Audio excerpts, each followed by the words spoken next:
ñoom ñu yore ay xaj yu bari. Des bergers allemands, des bergers allemands, des bergers belges, malinois, des spanners British. Mu nekk ñu am solo. Chiens yi nag, ces chiens sont orientés dans la recherche d'explosifs, dans la recherche d'armes, de stupéfiants, les bombes, etc. Un chien de garde-patrouille également. Et sa version principale, sa vocation principale est la lutte contre le terrorisme. moom loolu moo leen tax a jóg. La lutte, le trafic illicite de drogue, mais le grand banditisme aussi. Unité bi nag ñu ngi ko basé fële ci LGI Mbao mooy caserne générale Wali Faye mu am aussi yokkute bu am solo parce que gendarmerie nationale daf ci créé li ñuy wax benn centre de cynotechnie. Centre de formation boo nga xamante ni il a été créé avec la coopération allemande di former ay nit ñu bari ci mbirum yaru xaj ak xaj yi nga xamante ni ñoom ñooy def suñu liggéey. Elles sont implantées, elle est implantée à l'aéroport. waaw actuellement am nañu benn unité canine boo nga xamante ni mi ngi nekk aéroport Blaise Diagne international Blaise Diagne ñi ngi préparé aussi pour installer benn unité canine au niveau de Touba Fall mais aussi à Mbour. Mais li ci am solo mooy ba sa cëppandoo ga légion de gendarmerie bu ci nekk da ngay am benn unité canine bu lay jàppale ci liggéey bi. parce que li ngay wax ci aéroport bi am na solo xaj yi dafa yi ni mel dafa nekk parce que aéroport international Blaise Diagne c'est l'un des meilleurs aéroports d'Afrique, on l'a dit récemment avec les équipes d'Abdoulaye Dièye et le ministre des Transports aériens Doudou Ka. Mais ñii dem naa foofu ak waa douane ànd ak gendarmerie ci mbirum fret bi waaye gis naa xaj yi seen liggéey lu ñuy def. C'est extrêmement important. C'est également bien de souligner que ces chiens sont transportés dans des véhicules spéciaux dotés d'équipements de couchage, de groupes électrogènes, mais aussi d'une réserve d'eau de 200 litres pouvant assurer une autonomie opérationnelle de 6 jours à l'extérieur de leur base. Donc mën nañu génn fi ñu nekk dem liggéey am fa lu mat juróom-benni fan di def seen liggéey sans avec une autonomie opérationnelle. loolu dafa am solo pour que ñu souligner ko boo xoolee gis nga groupe électrogène yaa ngi noonu ci biir oto yi moom mooy oto yi nga xamante ni lépp li ñuy soxla mi ngi ci biir bu ñu génnee tey mën nañoo def juróom-benni fan ci biti te duñ soxla dara.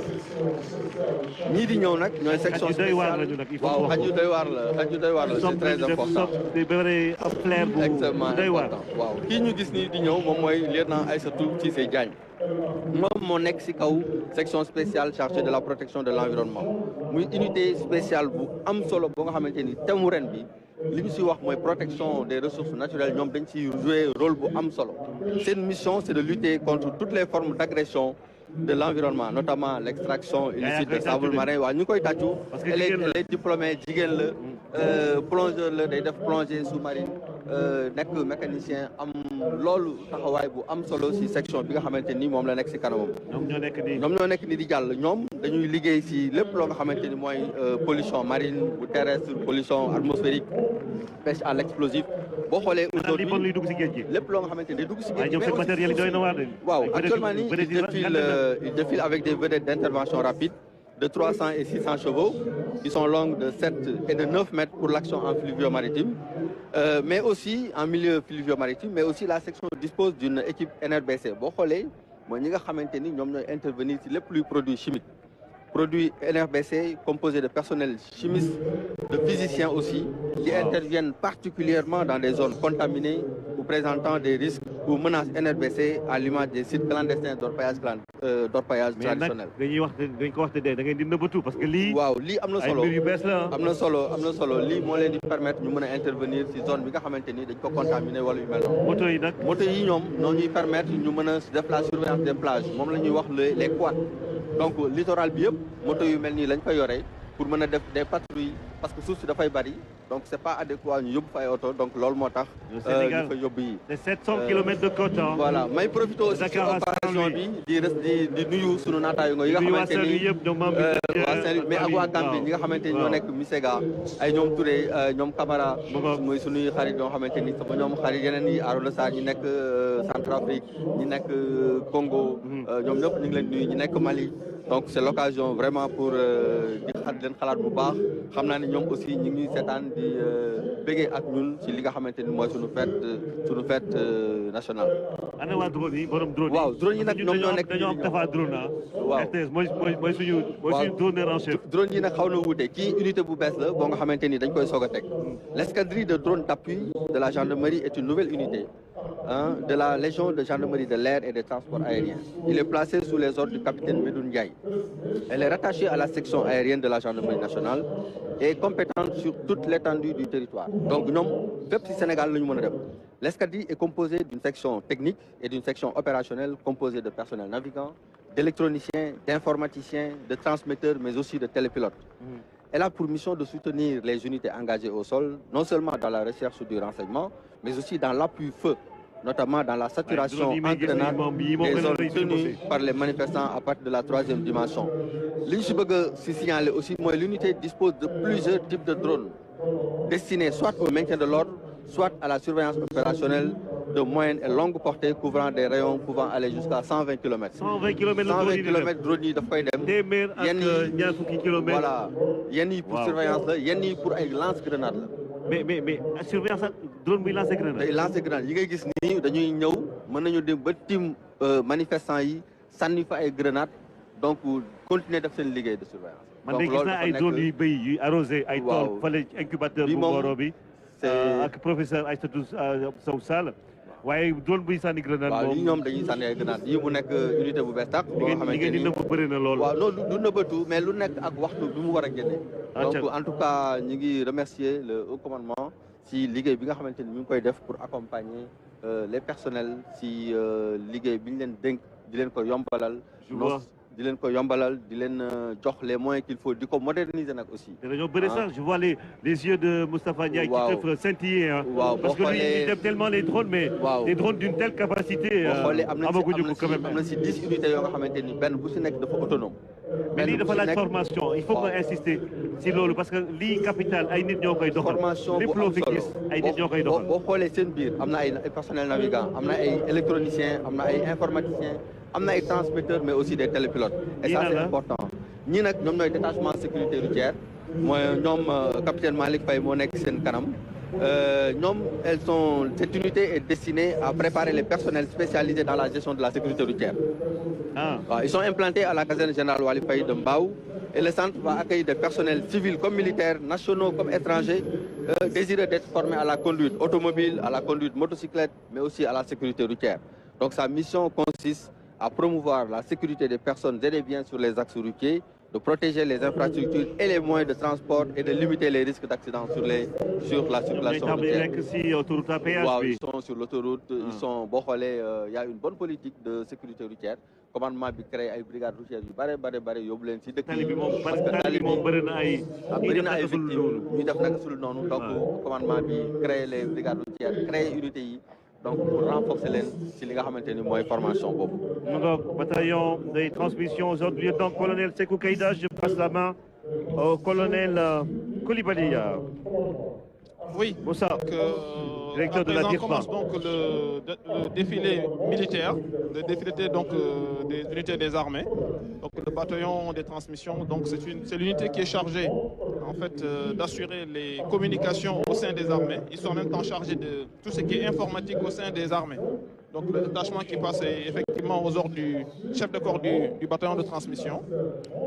Il appuie parmi ses missions donc il appuie le commandement pour les missions tactiques et jusqu'au niveau stratégique, également l'appui logistique par l'équipement organique des unités. Ils sont là, c'est des hommes et des femmes concentrés sur leur engagement pour la nation. Donc vous pouvez voir parmi les équipements donc des véhicules qui peuvent être, c'est des véhicules tactiques qui assurent donc la liaison entre les différentes unités lorsqu'elles sont engagées sur le terrain, notamment même dans des zones où avec de grandes antennes sur les véhicules. Ça sert à quoi? Ça sert à assurer la liaison entre les unités lorsqu'elles sont déployées. La haute technologie, hein, dans les armées, on sait que même pour Internet, tout ça là, ça a commencé avec les militaires. Tout à fait. C'est de la haute technologie. Nyom, Harala Yubesi, Nyom, c'est tout. Comme on dit, qui veut la paix prépare la guerre, comme le disaient certains auteurs tels que Végès au IVe siècle. D'abord. Wow, comme ça. Tout à fait. Képp kuy jéem a indi ay jikko yoo xamante ne àndul ak jàmm rek mu xam sa tolluwaay. lii lan la mon colonel. Donc celui-là, c'est le premier bataillon d'infanterie qui passe. Infanterie mooy lan suñ ko waree tënk si wolof. Infanterie mooy.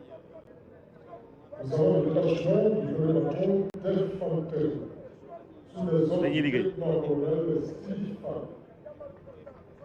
mooy fantassin. mooy li ñuy woowee fantassin exactement. waaw. ma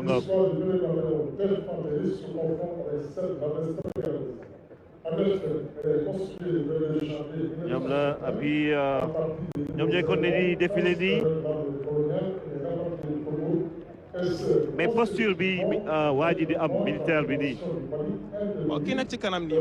moom mooy chef de corps bi donc fi mu ne nii il est au garde-à-vous. C'est comme ça on défile en véhicule. Donc il a déjà salué et donc il garde donc son allure martiale, sa position martiale jusqu'à ce qu'il dépasse la tribune officielle. Voilà, donc juste derrière lui donc il y a le drapeau, il y a le drapeau, la garde au drapeau du bataillon. Donc chaque bataillon a un drapeau. ñoom ay foulard yu bleu la ñu takk lu ko waral.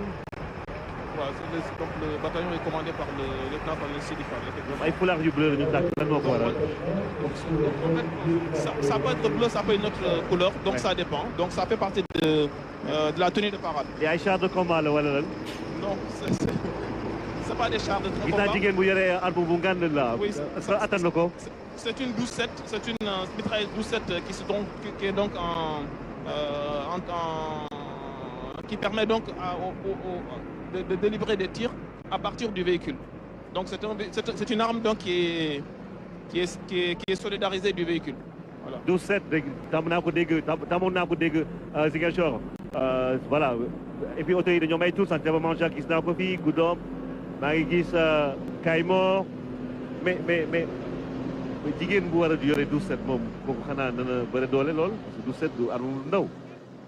Bon, donc si elle devait servir cette arme-là, elle serait capable de le faire puisqu'elle ne supporte pas le poids de l'arme. Elle va juste devoir viser correctement et tirer. Donc il n'y a pas de problème à ce niveau-là. Góor baax na jigéen baax na comme on dit. Et qu'est-ce qui suit? Mon colonel Moussa Coulibaly. C'est le bataillon de blindés. C'est une unité de réserve générale. Qui a à sa tête donc le lieutenant-colonel Aloïs Ndéné. Aloïs Ndéné. Alors quand on dit blindé, ça veut dire quoi exactement, bataillon blindé? Les blindés, c'est tout ce qui est char. Pour simplifier, c'est tout ce qui est char. On appelle également la cavalerie parce qu'à l'origine, il y avait la cavalerie avec des cuirassés. Mais de manière générale, donc, ce sont des unités qui sont capables d'aller très vite et d'apporter vraiment et de taper très fort en fait. Voilà. Voilà. Caroline Faye qui passe devant nous. Again de l'autre côté, on va passer à Diambogne également pour parler de ce cousinage en plaisanterie qui cimente le Sénégal entre Pulaar, Joola et Sérère et voilà, Diambogne. Très certainement, il y a eu d'avoir des engins qui portent également Wander Ngok, voilà. C'est tout un lexique qui accompagne ce défilé. Tout à fait. Avec les noms des engins Wallou. Et puis,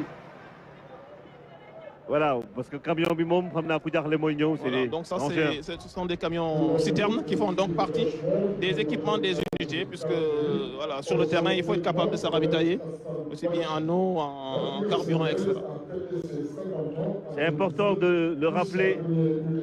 Alors, cette ambulance qui s'appelle Safara qui veut dire... Là, c'est le bataillon d'artillerie qui vient. Hein? C'est le bataillon d'artillerie qui s'approche. Le bataillon d'artillerie qui s'approche. Aux ordres du lieutenant-colonel Hassan Bathily. Tout à fait. Alors, artillerie, ñoom ñoo yore canon yu mag yi maanaam missile yi ak yooyu wala. waaw canon yu mag yi canon yi nga xamante ne mën na sànni obus. mën na ko sànni bu sori maanaam comme yenn saa yi troupes yi bu ñuy jege si dañuy soxla ñu defal li ñuy woowee appui donc ce canon bi day sànni ci kaw fu sori de telle sorte que unité yi mën nañu avancer. loolu mooy artillerie. day xàll yoon bi. day xàll yoon waaye du comme génie ni muy xale yoon ci suuf. waaye doom day xale yoon ci kaw. ci kaw dama fay mel ni ay missiles laa gis de. Voilà, ce sont des lance-roquettes. Lance-roquettes, d'accord. te moom lii moom nekk militaire yombul de moom colonel. yomb na yombul. que lii moom gàddu ko rek mbir la lii moom gàddu ko rek mbir la moo tax civil yi war leen gën a respecté parce que lii du ku nekk moo koy song ñun civil yi war nañu roy bu baax si militaires yi comme ni ñu koy waxee parce que discipline bi waaw xoolal engin bële. c'est quand même du lourd ça. Donc ça c'est des canons 155 de TRF1. Donc c'est de l'artillerie lourde, l'artillerie de campagne. Waouh, c'est impressionnant.